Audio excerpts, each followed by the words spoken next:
به نام خداوند بخشنده و مهربان، عرض سلام و درود خدمت همه شما هموطنان خوب و گرامی. انشالله که حالتان خوب باشه و سالم و تندرست باشید. با پخش زنده بازی افغانستان و ایران در خدمتتان هستیم. مسابقات جام همبستگی کشورهای اسلامی و دومین دیدار تیم ملی فوتسال کشور ما که بازی هم آغاز میشه. ببینیم که شاگردان مجید مرتضایی سفیدپوشان ایران از سمت راست میرن تا حمله رو ترتیب بدن. فرصت هست، یک لحظه توپ دور شد و سفری، حالا باز هم محمد جواد سفری که البته دروازه افغانستان باز شد. برزیل بود که اونجا ایران با نتیجه 4-0 پیروز شد. باز هم فرصت برای افغانستان. در سالن گرین هال شهر ریاض عربستان حضور دارن. باز هم موقعیت، واکنشی که نشان داد دروازه‌بان ایران 40 دقیقه رو در بر میگیره. فرصت برای افغانستان و حالا گل برای افغانستان. سید مجتبی حسینی، درخت خشکیده افغانستان مجددا جوانه میزنه با این گل مجتبی حسینی. به بازی برگشتیم. افغانستان 1 ایران 1. عملکرد فردی بازیکنان ایران خوب بوده، قابلیتشان بالا هست، تجربهشان هم زیاد هست. فرصت باز هم برای ایران. خطرناک هست این موقعیت و گل دوم برای ایران. گفتم که یک اشتباه در این دیدار میتونه تبدیل به گل بشه و همین اتفاق هم رخ داد. برنامه ای را خواهد داشت برای نیمه دوم سرمربی تیم ملی فوتسال افغانستان که او هم ملیتش ایرانی هست، اما خب بدون شک دوست نداره در این دیدار بازنده باشه. یک فرصت خوب که محمد جواد سفری توپ رو گرفت و یک لحظه احساس ناراحتی هم میکن.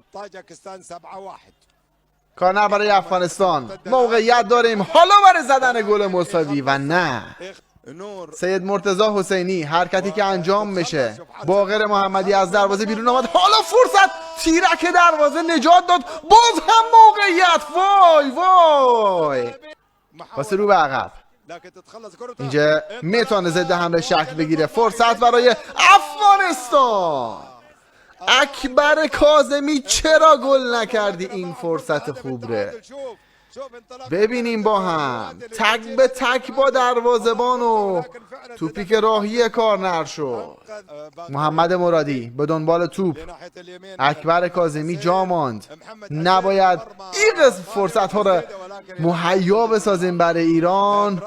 حسین پور حالا باز هم فرصت. سفری توپ رو گرفت، سریع هم بازی رو آغاز کرد. سید حسین موسوی، باز هم توپ گل نشد. باز هم موقعیت رو از دست دادیم.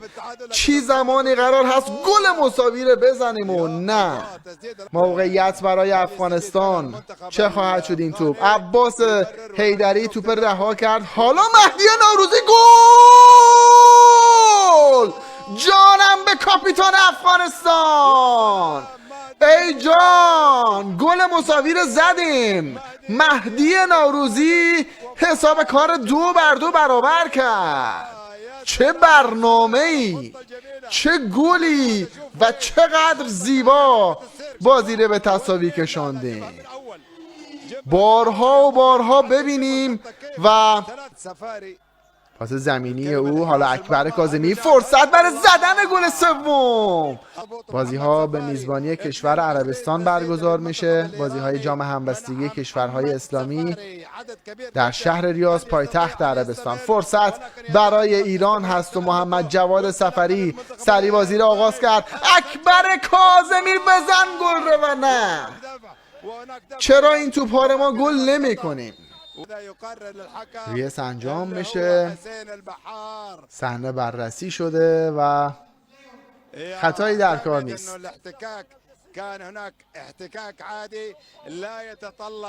خطایی در کار نیست.